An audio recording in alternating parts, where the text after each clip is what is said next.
Good afternoon, everyone. Today we're going to continue our discussion with a new lesson, Descriptive Financial Analytics and Visualization. Okay, so the objective for this module is for us to be able to understand the different types of asset returns. We'll focus on simple returns and log returns. We'll learn how to compute simple returns for single period and multiple period for both simple and log returns. We're also going to learn how to interpret key descriptive statistics for financial time series, including measures of central tendency, measures of dispersion, measures of shape.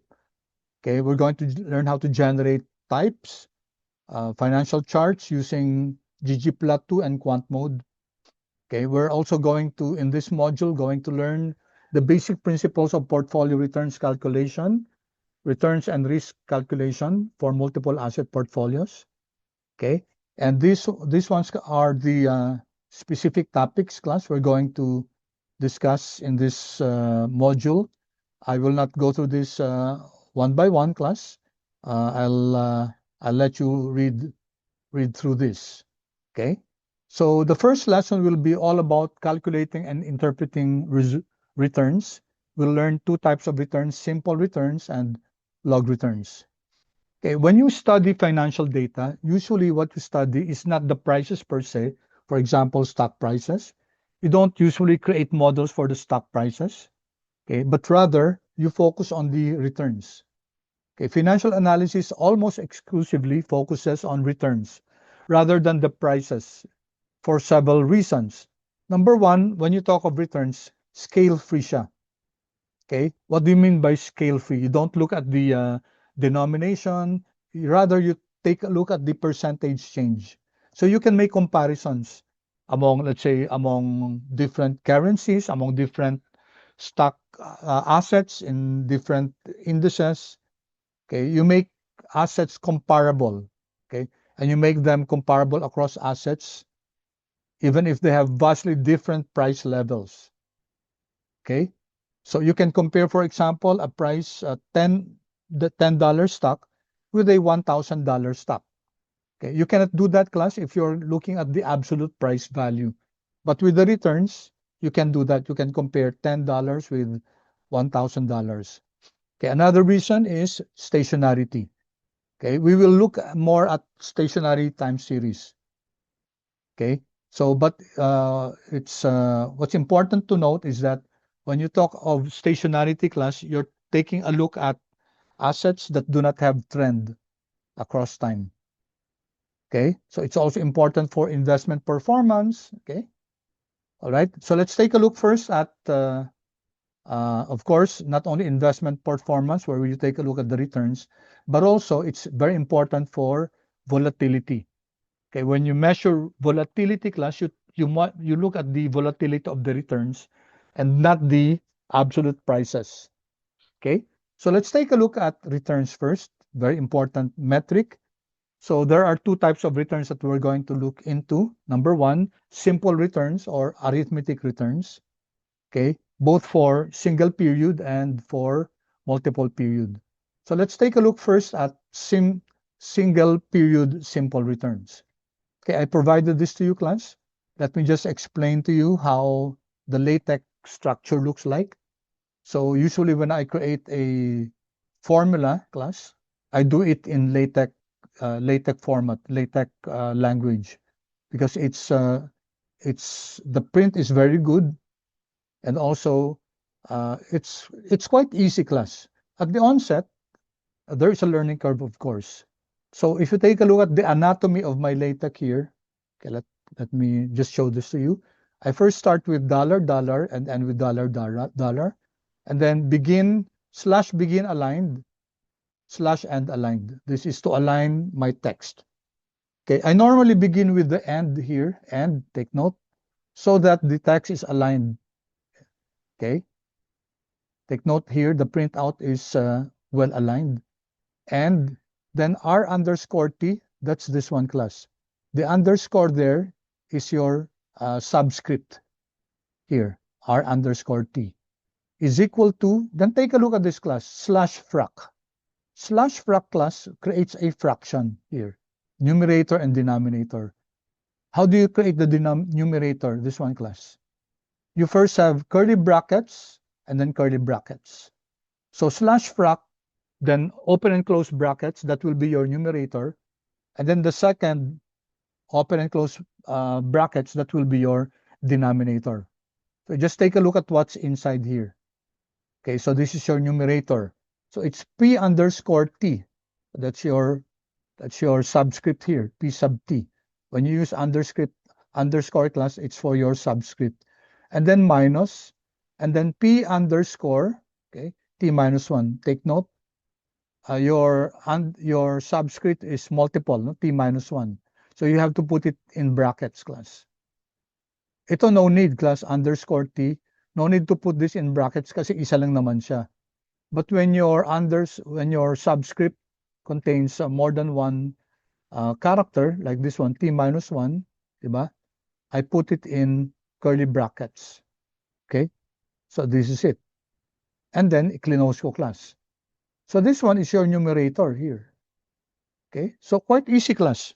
Sa simula, syempre, medyo may learning curve nga, ano? But as you go along, you'll be able to easily follow. And then this one is the second. This is the denominator. Again, P underscore T minus 1. Okay? We learned this a while ago. Ito siya, no? And then close. So this one, class, is this one. Okay? With the frac function. Then is equal to this one. And then we have another frac here. Slash frac, numerator P underscore T, which is this one. Denominator P underscore T minus 1, which is also this one. And then minus 1 here. So this, class, this whole thing here is this one. Okay? And then double slash here. Double slash means that it go to the next line.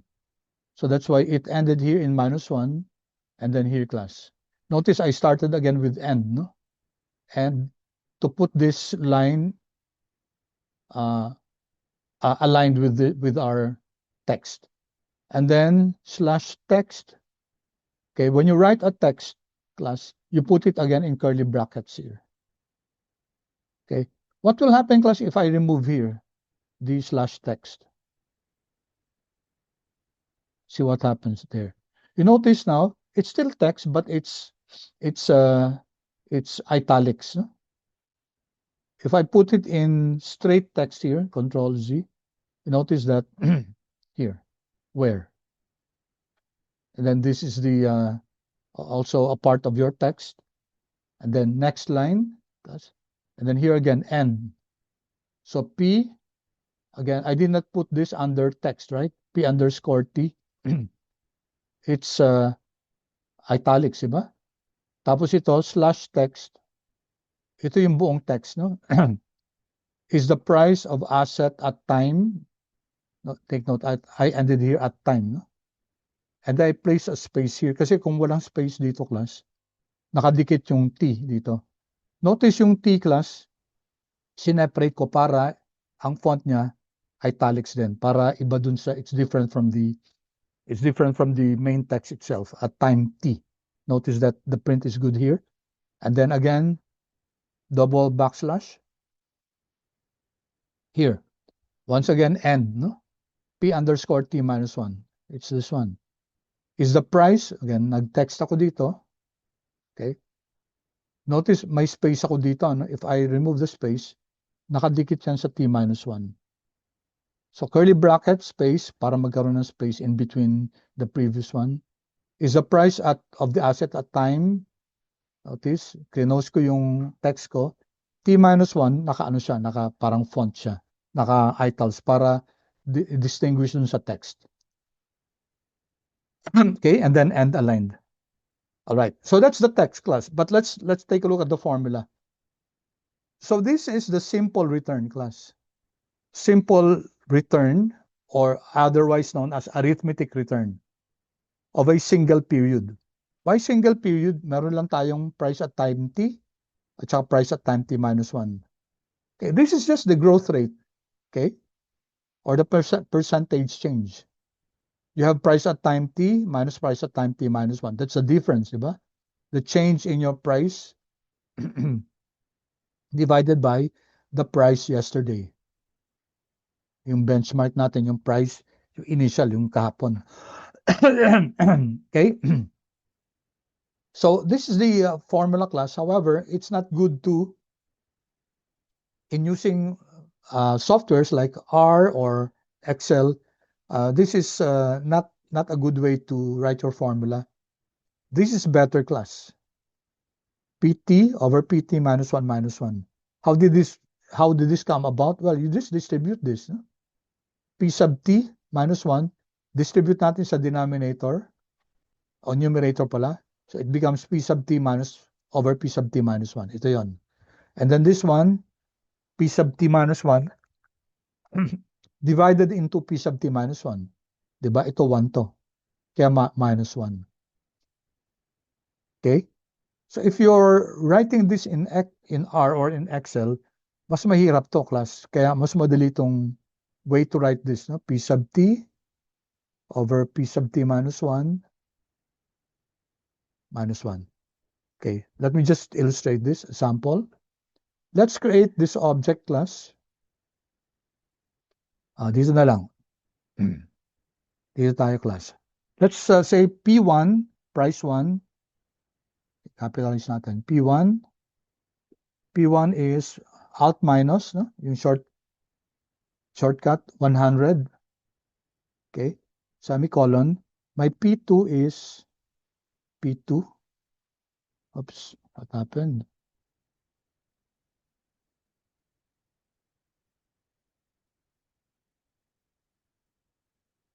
Okay, P2. Lakihan ko yung P. P2 alt minus, let's say 102. Okay? All right. Then I'm going to run this, control enter. So meron tayong P1 and P2. Now to get the return, take note class, yung return ng, usually pag simple return, arithmetic return, you denote it by capital R here class. So we have R sub, capital R sub T, R sub T, alt minus, is equal to, di ba pwedeng, if you use this class, magpa-parenthesis ka pa. P1 minus P2 divided by P2. Okay? So medyo mas mahirap pa yon kaysa compare it with R sub T, I'll call it R sub T1, no? Yung isa R sub T. I'll put it in the next line. Shift enter. Alt minus.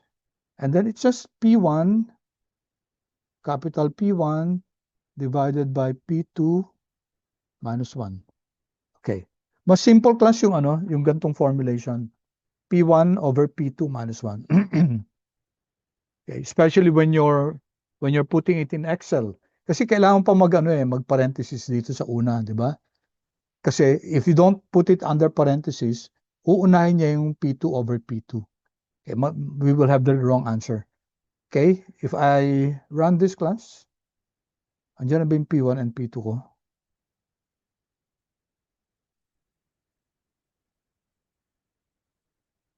Wala pa? Yan, capital P1, 100. Okay? So, I'll run this class. Control Enter. Hindi ko na-print, sorry. Dapat print ko. R sub T. Mali. R sub T, semicolon, RT1. Okay, let's print. And you can see that they're the same, no? Mali ako, class. Mali. Okay, dapat yung P2, let's suppose that, sige, ano na lang din. P1, let's say P1 is the most current price. P2 is the price yesterday. Ganun lang din yung context natin. Pero mali yun, no? Kasi dapat, tama, P2 is the price yesterday, no? 102. Okay, this should, then this should be P1 minus P2 over P2. That's correct. Okay. Price today, 100. Price yesterday, 102. So negative returns tayo. Alright. So, ganun lang class, no? Pag simple period, pag single period, just get the ratio of your price at time t over price at time t minus 1 minus 1. So, very simple class yung simple or arithmetic returns for a single period. Okay? And then may I request you to please, your feedback class. Okay tayo so far? About a single period, simple returns.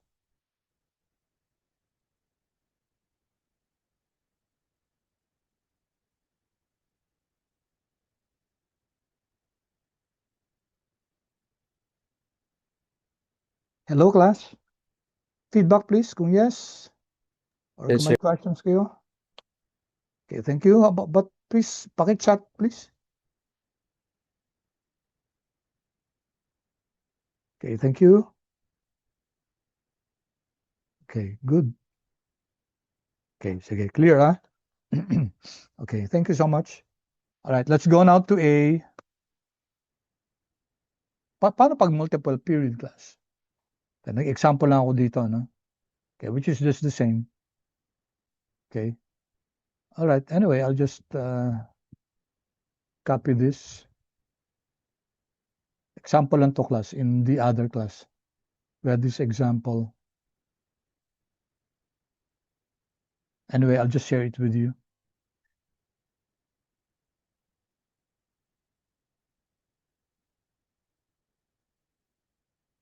Okay, simple returns into class, no? 100 minus 98. This is the price at time t. Price at time t minus 1 yesterday divided by price yesterday. So we're comparing the long cut and then the short cut. Of course, you have fewer fewer buttons to press here. Okay, so when we get a return of, let's say, 2%, let's say 0.02, it means that there is a 2% gain as far as your asset is concerned, or 2% growth rate. Okay. If it's negative class, it means that there's a loss as far as the returns is concerned. Okay, now that's a simple single period lang class. But what if you have several periods? How do you compute for the returns of the of several periods class? So you have this formula. Okay. So take a look at this. You have 1 plus R total. Notice capital R class. Usually pag simple returns, ang ginagamit natin capital R. R total, which is the cumulative returns. The returns of the total period. So how do you get that class? So you have this class, you have this symbol. This is product. That's why you notice that it's being multiplied. So 1 plus R1, R1 stands for the simple returns at period 1. 1 plus R2 is the simple, R2 is the simple returns at period 2. 1 plus R sub t is the simple returns at R sub t. Now take a look at this class. How many periods do we have here? Could you please answer class? Chat in the chat box. How many periods does this, ito multi-period na to, how many periods are there?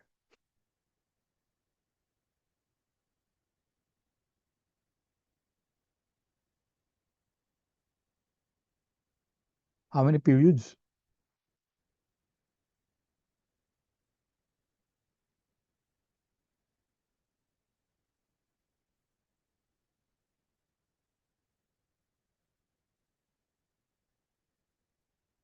How many periods class? Very easy. Ito, R1, this is period 1. R2, this is period 2 class. So how many periods are there class? Hindi, tingnan nyo to. Take a look at this class. How many periods are there? This is the total returns. How many periods are there class? 2, bakit 2? Meron pa ito. Ito pa class, oh, di ba? Dot, yan. So how many periods, class? There are, take a look at the formula, class. 3, bakit 3? There are, class, T periods. Ayan, no? R sub T. Yan, di ba? First period, second period, plus dot, up to R sub T. Therefore, there are T periods. Okay? Yan. Okay, thank you. So, Crystal, thank you. T periods, class. Yes. R sub T, di ba? R sub 1 is the return at period 1. R sub 2 is the return at period 2. All right, question. Therefore, if we're getting the returns of the stock prices, class, how many stocks do we have here?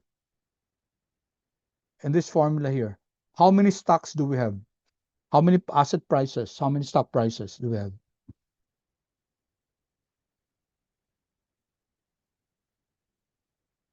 3. How many stock prices do we have? Ulitin ko, class, ha? How many periods do we have? Pakisagot nga, class. How many periods do we have? All in all. How many periods do we have here as far as this formulation is concerned? Okay, correct. You're correct. T periods. Okay. How many asset prices do we have here? I'm going to separate, class, this one. So kindly answer, how many assets, class, do we have here, class?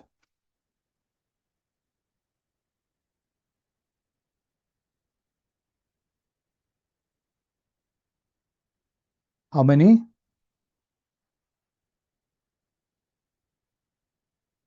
Okay. T as one asset, T prices. Which is which? Aaron. One asset, what's T prices? Okay, iba ba yan? No, sir, like, diba, sir, it's like, this is the return for one asset. So we're counting one asset and yung price is the price similar to T the prices? periods. I'm not sure, sir. Yes, Okay, sir. sige. Okay, thank you, Aaron. Thank you. Okay, let me let me illustrate, class, no? The price yesterday was let's say 100. How many periods do we have here, class? What is the return, class? What is the return? The price yesterday was 100. What is the return, class, of this asset? Answer? What's the return?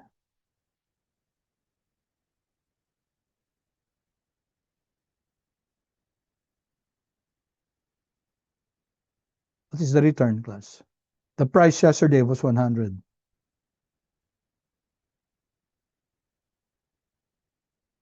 Take a look, class, at the formula. What's the formula, class, for a simple returns? Single period.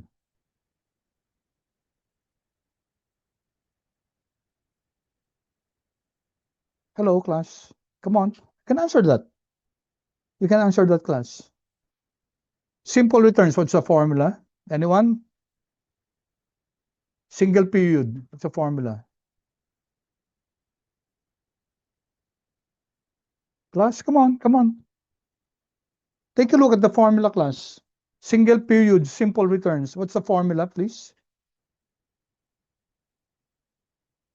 Aaron? No, I'm asking for the formula.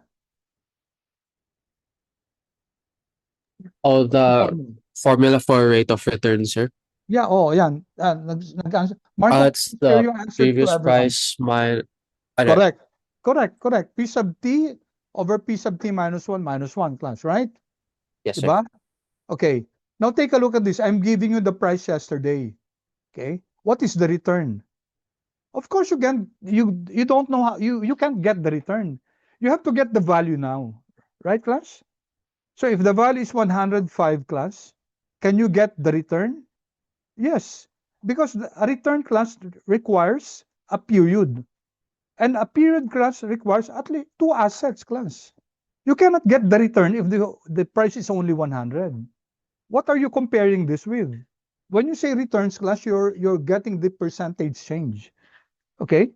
So if you're told the price is 100, so can I get the returns? No. You have to know what price is this? Is it yesterday? Is it today? And you have to know what's the benchmark price. So if this was the price yesterday, I have to know the price today. Let's say the price today is 105. Okay? Then can I get the returns? Yes. P sub t, 105 over P sub t minus 1, 100 minus 1. Okay, class? Then what constitutes a return, class? For a return class, you have to have a period. For a period class, you have to have two assets here. So itong 100 lang na price class, that's not a period. How can you compute the returns if there's only one price? Okay?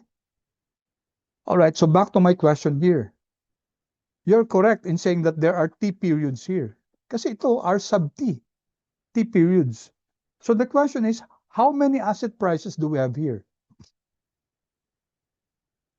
Answer is, class, how many asset prices for this? Let's say you have T periods. Therefore, how many asset prices do we have here? Now, the T, of course, can be 10. It can be 20. It can be 100. Okay, suppose T is equal to 50 periods. Then how many asset prices are we looking at here? What's the answer, class? Answer? Come on. This is more of an IQ question, class. It's not a finance question. You have 50 periods, therefore how many asset prices should you be having here? Okay. What's the answer here? 2T? 2 plus T. Okay, any other guess, class? The answer, class, is T plus 1. T plus 1, class. Diba? Okay, ito 1 period, class. How many prices? You have 2. Diba? So this is 1 period. You can get 1 return here. Okay?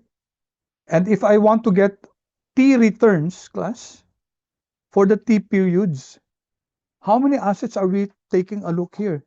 T plus 1, class. So if you have 51 assets, 51 prices, then you have 50 periods. Okay? All right, let me pause for a while, class. Is that clear?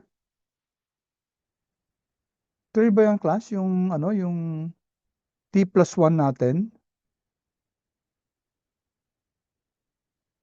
Okay, your feedback, please. May I have your feedback?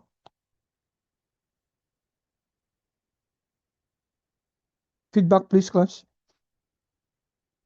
Okay. How about the others?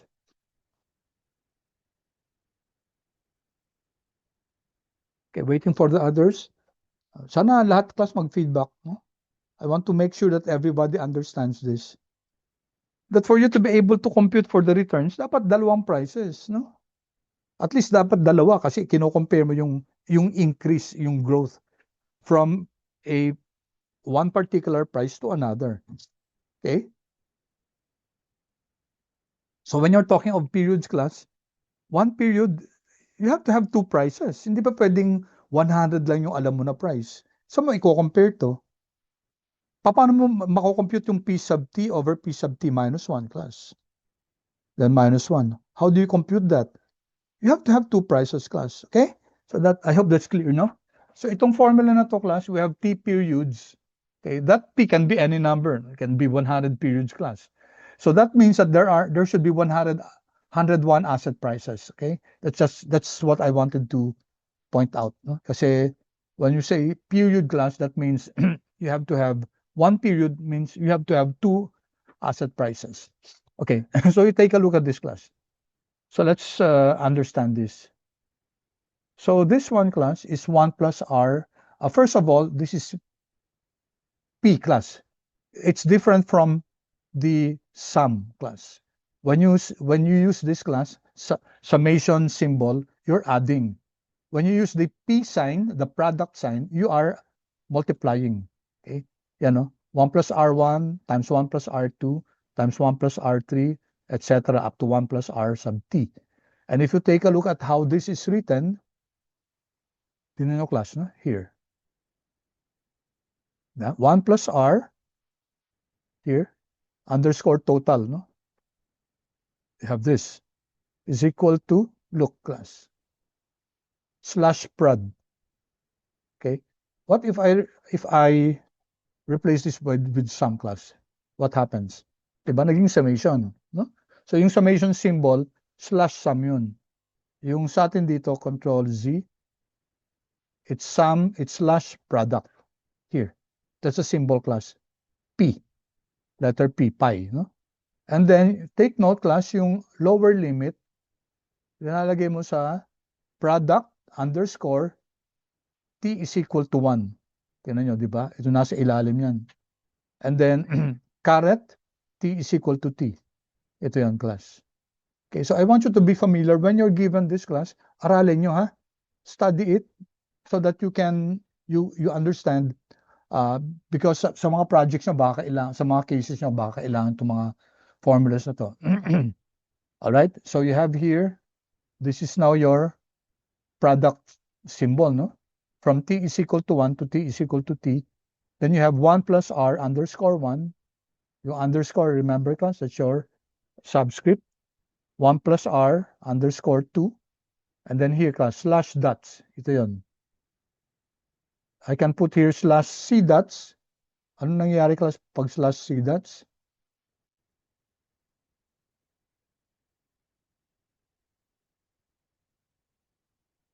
Ay, dito siya napunta, sorry ha. Ito yung C dots class, oh. Tingnan nyo. No? Nasa gitna, center. Okay. Ito palitan ko. C dots. Take a look class. Gumit na yung ano, di ba? Yung dots. Kung baba lang class, dots lang yan. No?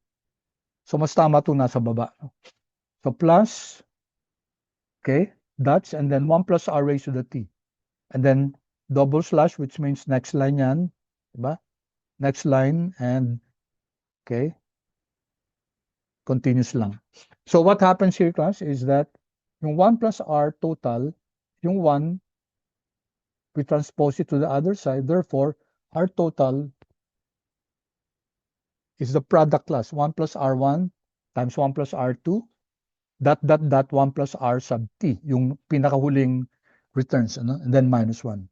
Okay, if we take a look at this class, let's simplify this. Wait.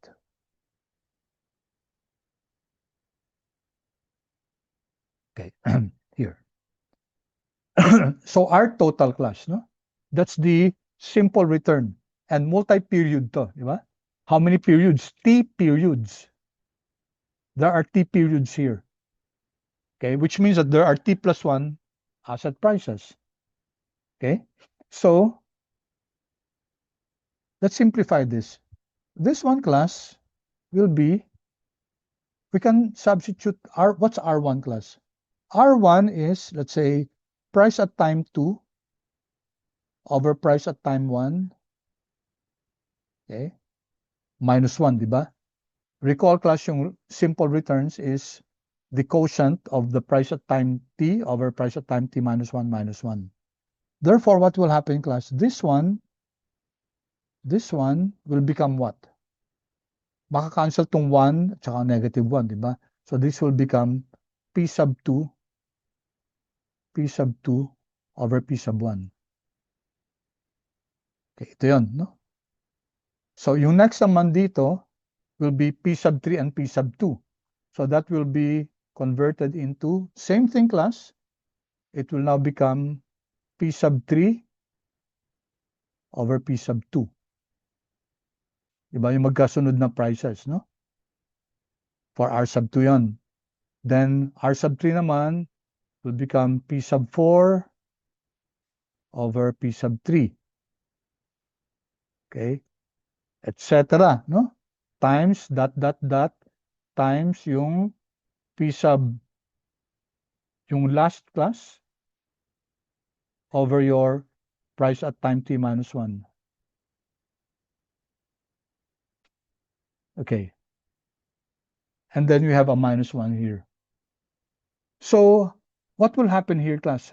Notice intermediate prices will cancel out. P2 will cancel out here, P3 will cancel out here, P4 will also cancel out, etc., etc. P sub t minus 1 will cancel out.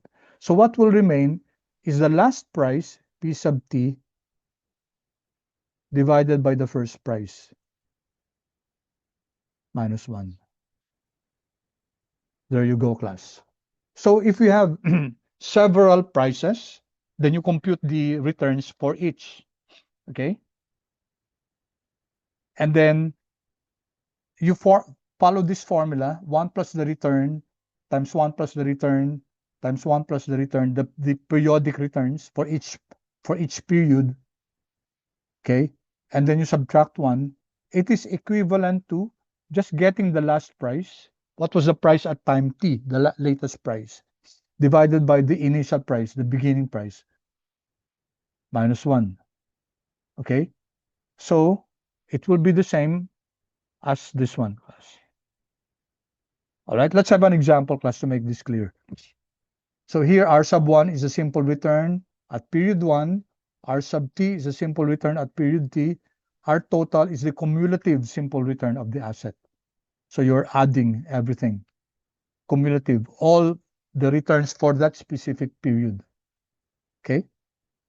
All right, before I have an example, is this clear, class? Could you please confirm if you're getting, if you understand why I'm saying that the total returns, the cumulative returns, is just equal to get the last price divided by the first price and then minus 1.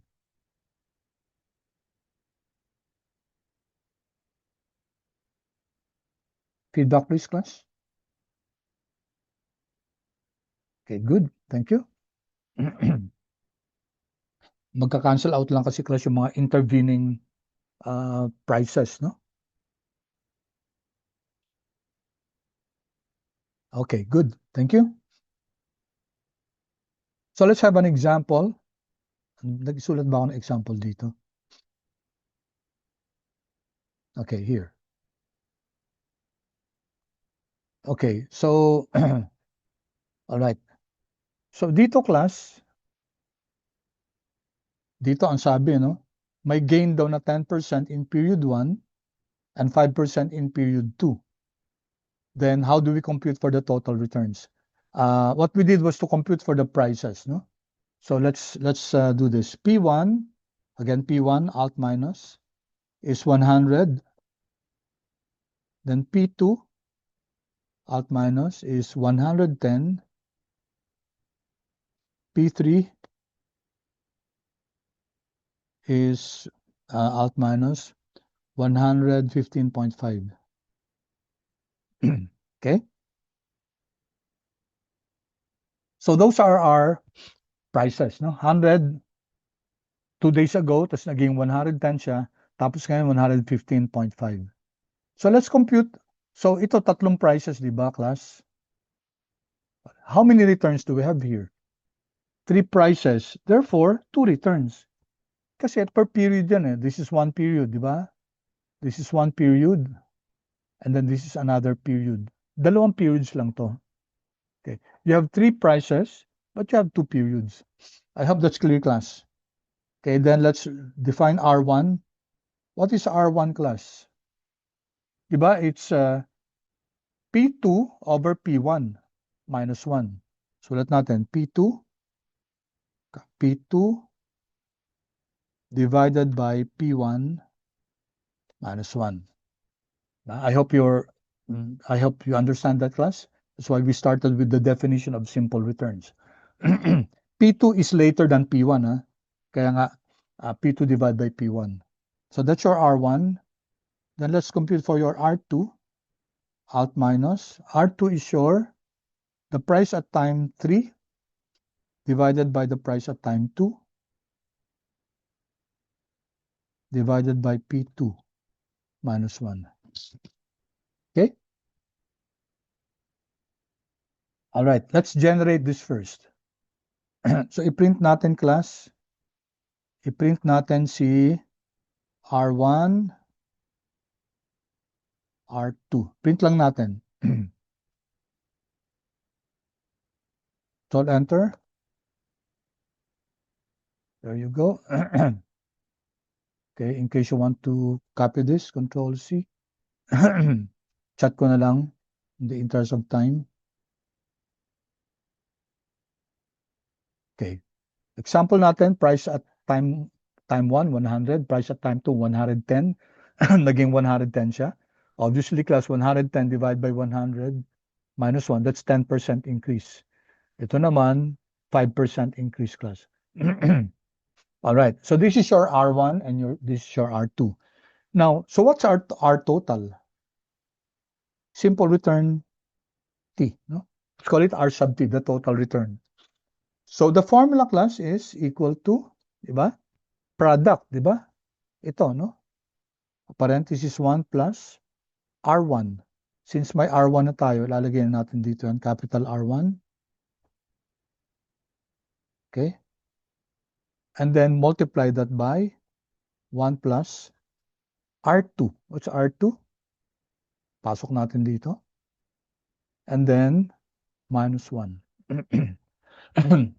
There you go, class, no? R sub T. I'll call it R sub T1. Okay. And then I'm going to compare it, class, with Shift Enter. I'll create R sub T2. And R sub T2, you can, of course, use Alt minus, assignment operator. Here, Alt minus. What's R sub T2, class? Yung other formula, class, no? It's equal to, what's the last price, class? The last price is P3, diba? What's the first price? P1. Okay, so I'm going to put here P3, which is the last price, divided by P1, and then minus 1. Okay, and then let's print this. RT1,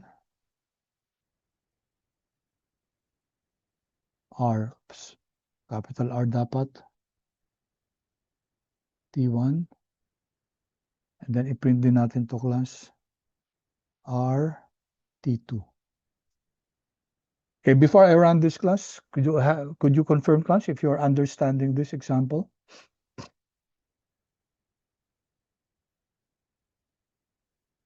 We're trying to demonstrate here multi-period simple returns.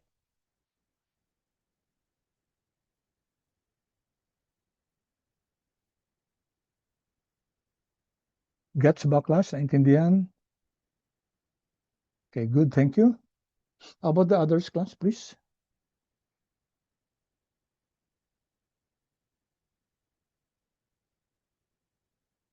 Okay, good. Thank you. Thank you for your feedback, class.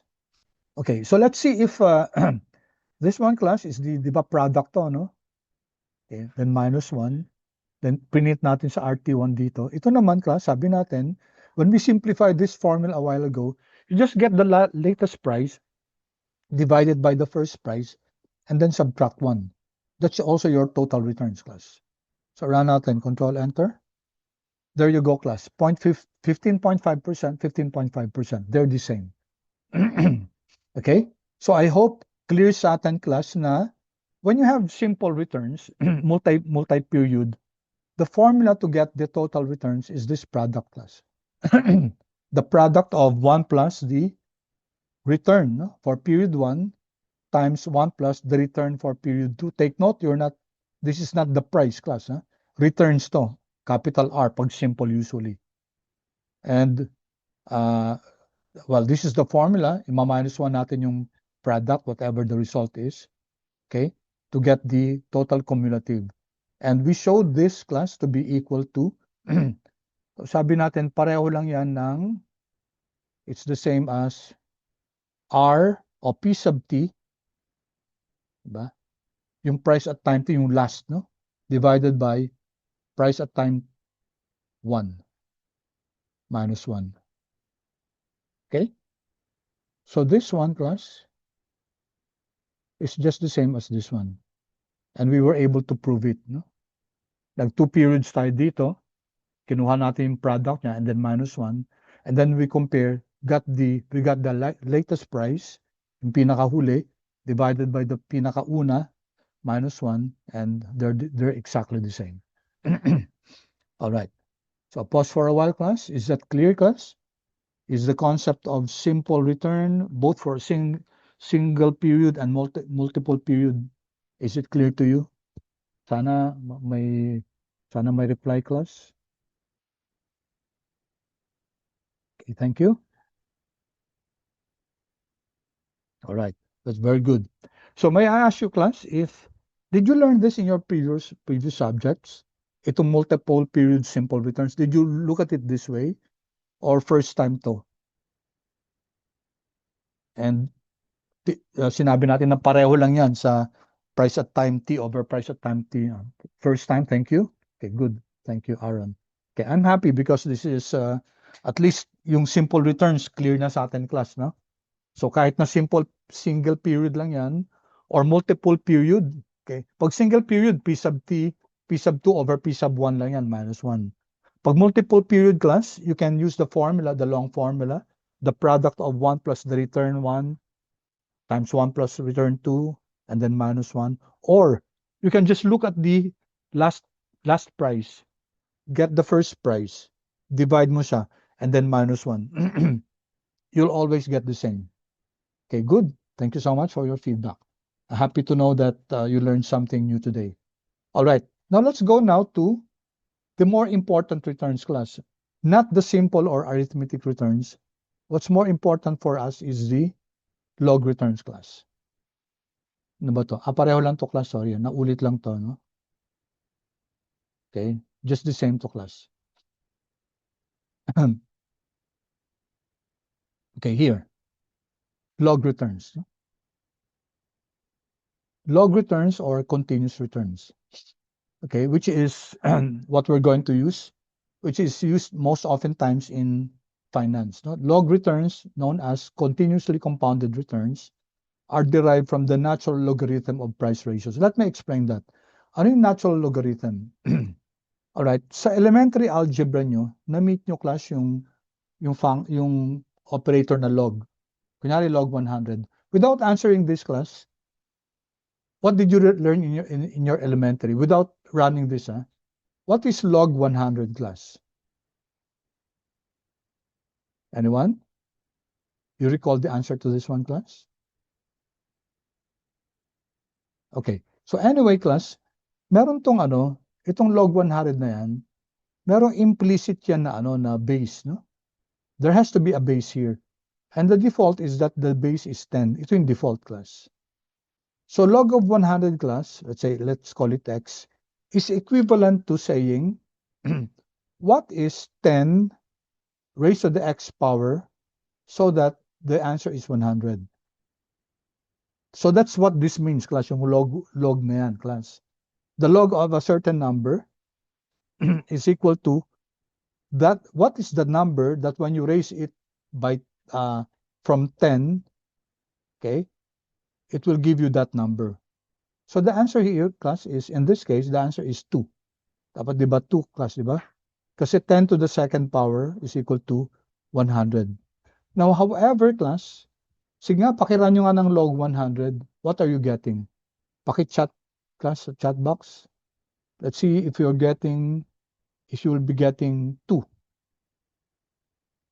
So, sabi natin, we expect 2. Okay, what are you getting, please? Paki-type nyo, class, log 100. What is your answer? 2? No, I don't think so. Sian, sino ba yung nasa una? Mr. Bolaños? Why 2? Bakit 2?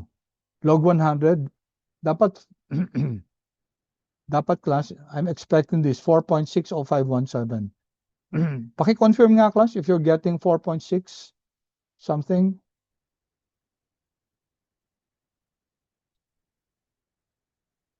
Okay? Yeah, correct, no? Now, why is that so? Why? Kasi, class, sa R, pag sinabi mong log, class, you're not really using the base 10. Sa R, class, ang equivalent ng log is ln. ln of 100. So ln stands for natural logarithm. So what's natural logarithm? Pag natural logarithm class, ang base hindi 10.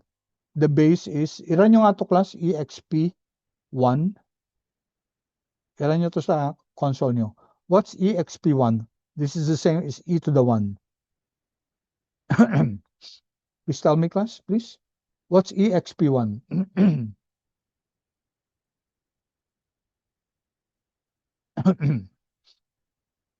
Yan. 2.7, 1828, etc.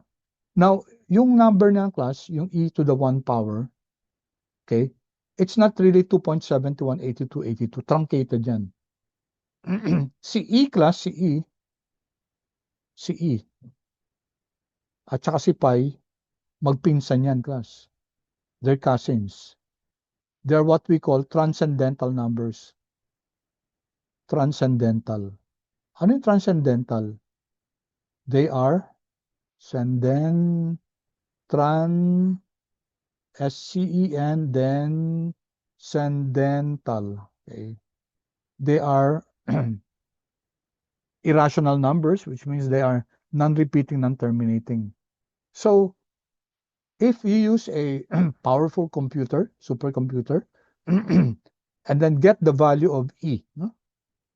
And use font 1. Let's say font 1, tapos fill up mo yung number, no, ng values ng E, pati sa backside. You know, you'll reach up to the moon. Stack up mo yung bond paper na yan. You'll reach up to the moon, babalik ka ulit sa moon, babalik ka sa Earth, babalik ka sa moon, hindi pa natatapos class yung value ng E. Because E, just like pi, is a non-repeating, non-terminating. Si pi, ginawa lang naman natin na ano na 3.14 kasi renowned off lang.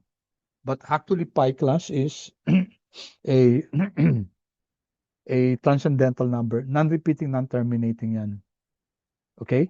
So, this E is very important to us class. So, ang base class,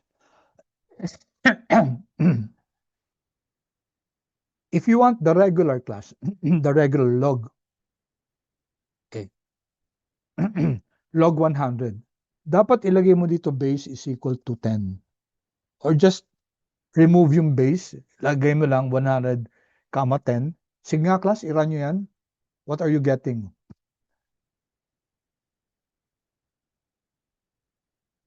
What are you getting class? Of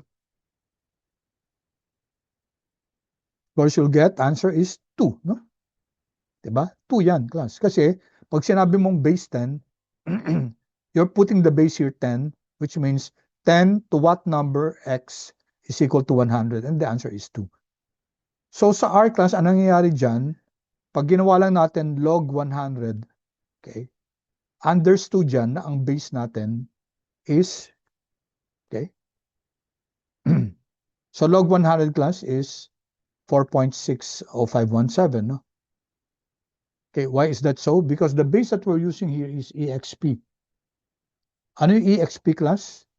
Sa R, you write E as exp1, e to the first power, and that value is 2.71828. Okay, so if I double check, no, log of 100, and then I put here base is equal to E to the 1. Okay, yan ang base class, yung E. But in R, we just use log, no? Because that's the same as enter. Yan, di ba? Diba, class? 4.6. Ibig sabihin, if you don't put the base here to be equal to E, understood na L, log yan. Sa Excel class, we use LN. LN stands for, and in math books class, you use LN, natural logarithm. Sa R, hindi. Ang ginagamit natin log to get the natural logarithm, no? Just be aware of that class. Sa R class, this will return an error kasi hindi niya ginagamit yung LN. Ang ginagamit niya, log, to use natural logarithm. Okay? So I hope that's clear, class. Okay. So punta na tayo, class, dito sa ano, sa returns kasi ang returns class ang log returns, ginagamit natin si E. Okay, let's go here. Take a look at this class. Notice that the returns, pag log returns class, pag continuously compounded, we use small letter R. Convention lang yan. Pag big letter R, simple or arithmetic returns. Pag small letter R, okay, log returns. Let's just stick to the conventions of finance. No? And it's equal to ln. Again, class, the ln here is log sa R. Log of P sub t over P sub t minus 1. So you notice, ang kaibahan class, so simple returns, di ba? Simple returns is equal to P sub t over P sub t minus 1. Minus 1. Yan. Sa log returns class, log of P sub t over P sub t minus 1 or ln, natural logarithm of P sub t over P sub t minus 1. And by definition class, ang simplification nito is equal to log of P sub t minus log of P sub t minus 1. That's the definition of a logarithm, no? The logarithm of a quotient is equal to the differences of their logs. Okay? So we can easily compute for the log returns. Now take a look at this here. For small numbers, let's say less than 5%, si log returns is approximately equal to simple returns class. All right. Gawa tayong example. Okay, let's have another price. P1, okay, alt minus, let's say P1 is 100. P2, let's say P2 is 100.05. Kunyari nag-increase lang siya ng 100.05. Okay? Alright, single period lang, no? Nag-increase lang ng 5 centavos. Okay? So, ang R sub t niyan class, okay, ulit, capital R sub 1 plus will be equal to P sub 2 over P sub 1 minus 1, di ba? So that's your simple returns. However, yung log returns natin, R1, okay, alt minus, will be equal to log class, log ng P sub 2 over P sub 1. Okay? And then let's print R1, R1. Okay, what are we doing here, class? I'm giving I'm generating a small returns, no? 100, 100.05. Ang returns yan, 0.05% lang. Okay?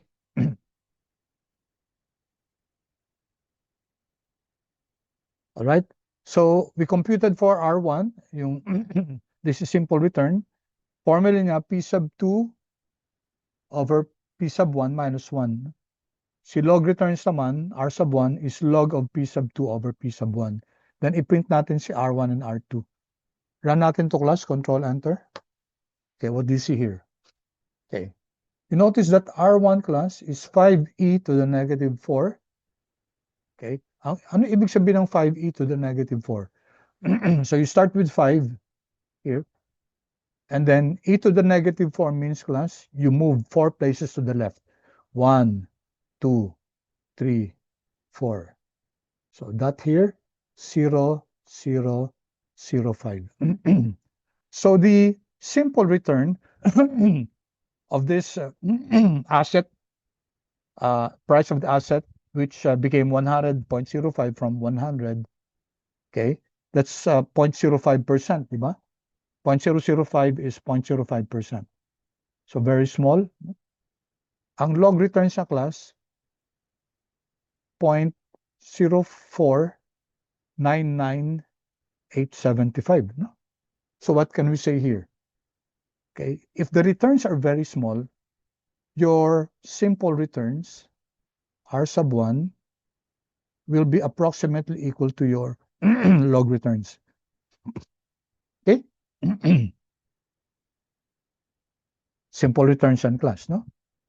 However, pag hindi class, tingnan natin, ha?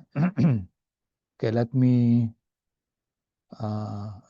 clear again my drawing here, class. Here.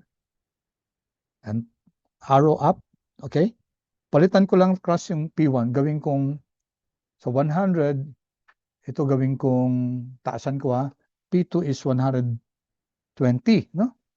120. So 20% yung increase. So that's not a small increase. That's not a small return. It's a big return. So let's see what happens if we run this class. Okay. Will the arithmetic returns be equivalent, approximately equal to your simple returns? Let's see. Their class. Malayo, no? 20% yung R1 natin. 18.23% yung log returns natin. Okay? So you can see here that the arithmetic returns is bigger than your log returns. Okay? Bigger siya, class, pag kahit small, ito 0.005, ito 0.004998. Mas malaki si no? Si simple returns. Okay, so that's what this means, class. Ito. Okay, I hope that's clear, huh? For small returns, let's say less than 5%, RT log returns is approximately RT. Okay, now for multiple period naman, class. Okay, take a look at this one. Multiple period. So this is our formula. Notice here, class, yung dots natin. Dito yung C dots natin. Asa na yung ito?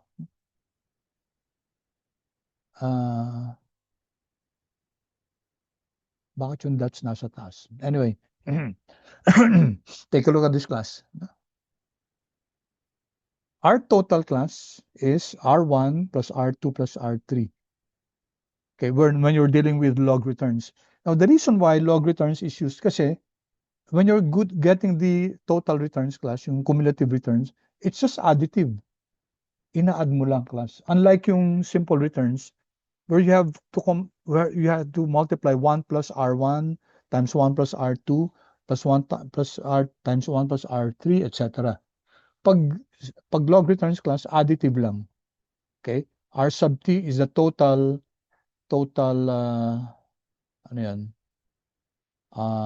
Log return for period t. Okay, ito yan. R total is the total log returns over t periods. Okay, dito mag-example tayo here, no? Let's have an example here. Sabi sa period 1 daw, so given yung returns ng ano? Given yung R1, class, alt minus, R1 is ito. Control C, Control V. 0.0953.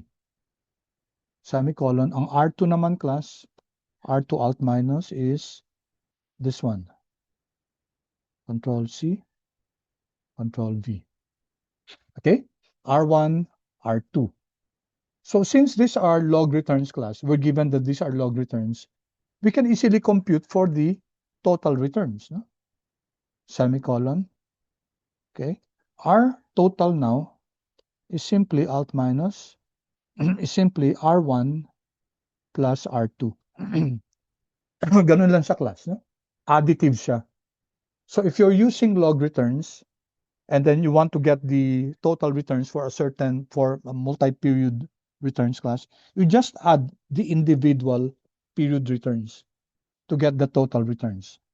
And we should be getting this one. Control enter. Okay, sorry, hindi ko na print R sub t. So it's 0.1441, of course, kasi inad lang siya. Okay, so this is your R total, class. Now, we have to also know that R sub t, okay, yung R sub t natin, class, this one, R sub t, yung total log returns, class, can be converted into your total simple returns. Okay? Pwede i-convert yan, class. How do you do that, class? So please take note that R sub t, the total simple returns, ang relationship niya sa log returns is e to the RT minus 1. Please note this, class. No?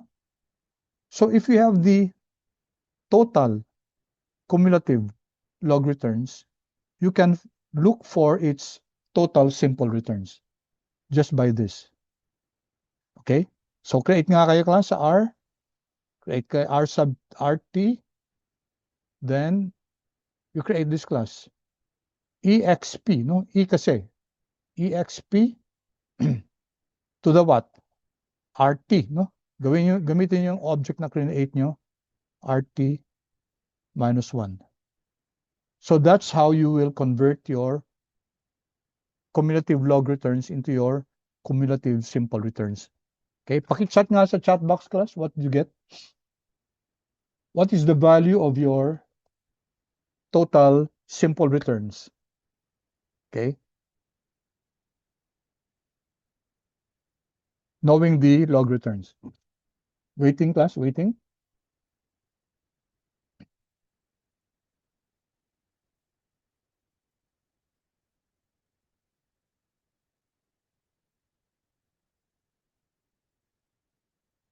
Waiting for your answer, class.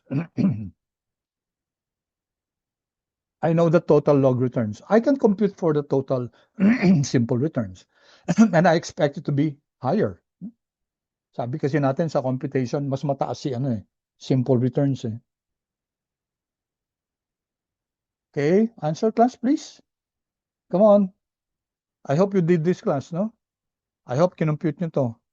So dapat may R1 kayo, may R2, may R sub t, which is just adding R1 and R2. Kasi, di ba, log returns to eh. So additive yung total. Okay? So the total should be 0.1441. Come on, class, come on. What's the equivalent simple returns? The total simple returns.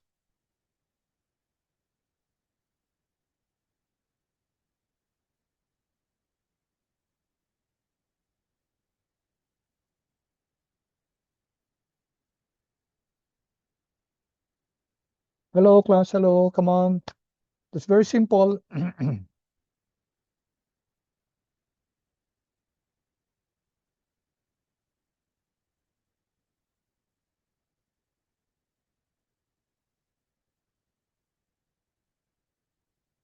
Taking it so long, class.